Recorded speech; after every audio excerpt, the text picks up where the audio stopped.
À Angles-sur-l'Anglin, peut-on sérieusement affirmer que l'histoire de la cité a débuté il y a près d'un millénaire? Ben non, bien sûr. Il suffit de se déplacer à environ 1,5 kilomètre en aval d'Angles-sur-l'Anglin. Dans l'un des coudes formés par la petite rivière au pied d'une falaise se trouve le Roc aux Sorciers.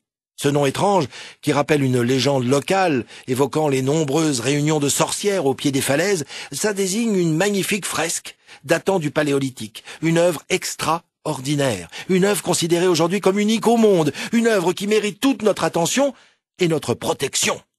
Ce véritable livre ouvert, légué par nos lointains ancêtres, a été imaginé il y a environ 16 000 ans. Il a été redécouvert en 1929 lorsque M. Lucien Rousseau voit apparaître, à sa grande surprise, un mammouth gravé sur une dalle.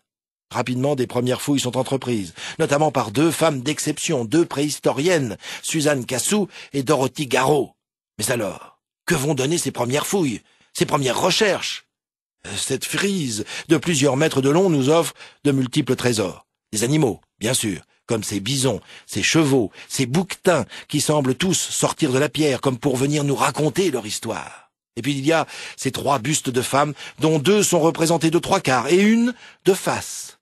Pendant les fouilles, de nombreuses traces de feu ont été découvertes, prouvant que ces artistes de la nuit des temps avaient tout à la fois besoin de chaleur et de lumière pour travailler.